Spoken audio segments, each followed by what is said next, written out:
Okay, so basically what we do is we receive curbside collection as the majority of our feedstock. And once that comes into the yard, it's weighed and we identify the carrier and what the organics is that they're carrying. Once we've got that identified, we bring it over to our shed area, and any contaminants that are in it, plastics or cans, any of that sort of stuff that people have thrown into their organic bin, we try and get rid of that. So once that happens, we put it through a sorting table and the guys pull out more contaminants. Our goal is to try and get that contaminant free so that all that's being processed is organics. But once we're happy with the contaminant level in it, we put it into our in-vessel tunnel system. And what that does is that just helps Mother Nature speed up the process. We control the air and the water by a computer, and that helps us adjust depending on what kind of feedstock. If it's dry, we'll need to add more water. If it's really quite dense, we'll have to pump more air through it. So we want to get that in the tunnel. We want to get the minimum standard for Australia is 55 degrees at a minimum of 3 days. And after that 55-degree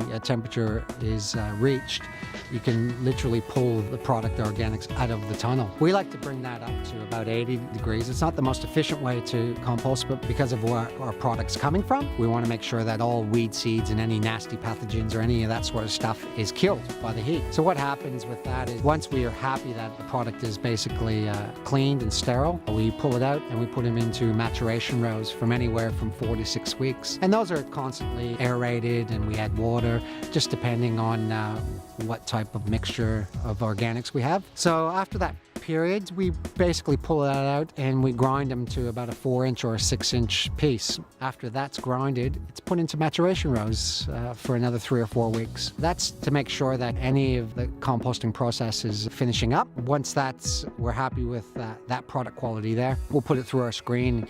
And what the screen does is that basically sizes the product for us. So we have a 16 mil minus product, which is our fines, and we have a 40 mil minus product, which is more of a mulchy stuff that you would use on top of garden beds, roses and stuff like that. And that's basically what we do here.